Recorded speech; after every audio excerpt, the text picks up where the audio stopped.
ધરતીથી 400 kilometre દૂર અંતરિક્ષમાંથી સુનિતા વિલિયમ્સે યોજી પત્રકાર પરિષદ. કહ્યું, આ મારી મનપસંદ જગ્યા છે.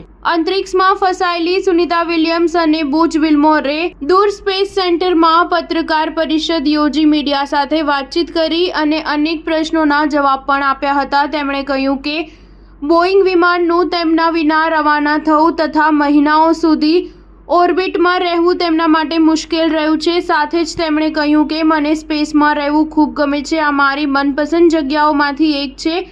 ગત અઠવાડિયે બોઇંગ સ્ટારલાઇનર કેપ્સ્યુલની વાપસી બાદ તેમની પ્રથમ સાર્વજનિક ટિપ્પણી છે, જે તેમને જૂનમાં આંતરરાષ્ટ્રીય સ્પેસ સ્ટેશન સુધી લઈ ગયું હતું. નાસા દ્વારા નક્કી કરવામાં આવ્યા બાદ તે અંતરિક્ષમાં રહી ગઈ કારણ કે ખરાબ કેપ્સ્યુલમાં તેને પાછી લાવવી જોખમી હતું. સુનિતા વિલિયમ્સનું 8 દિવસનું મિશન હતું, પરંતુ હવે 8 મહિનાથી વધુ સમય ચાલવાની આશા છે. સુનિતા વિલિયમ્સે કહ્યું કે આ મારી ખુશીની જગ્યા છે. મને અહીં અંતરિક્ષમાં રહેવું ખૂબ ગમે છે. સુનિતા વિલિયમ્સ પોતાની માતા સાથે કિંમતી સમય વિતાવવાના અવસરને ગુમાવવાના કારણે થોડા સમય માટે પરેશાન થઈ ગઈ હતી.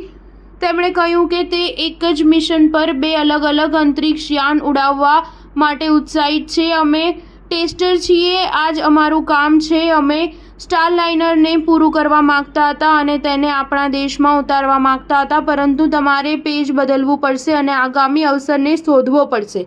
વિલ્મોર નિરાશા વ્યક્ત કરતા કહ્યું કે પોતાની સૌથી નાની બહેનના હાઈસ્કૂલના અંતિમ વર્ષ માટે હાજર રહેશે નહીં. વિલ્મોર અને સુનિતા વિલિયમ્સ સ્ટેશન ચાલક ટુકડીના સભ્ય છે, જે નિયમિત દેખભાળ અને પ્રયોગોમાં વ્યસ્ત રહે છે. વિલ્મોરે એક પત્રકાર પરિષદ દરમિયાન સંવાદદાતાઓને જણાવ્યું હતું કે વિલિયમ્સ થોડા અઠવાડિયામાં સ્પેસ સ્ટેશનની કમાન સંભાળશે. 5 જૂને ફ્લોરિડાથી ઉડાન ભર્યા બાદ આ તેમનો બીજો સ્પેસ પ્રવાસ છે.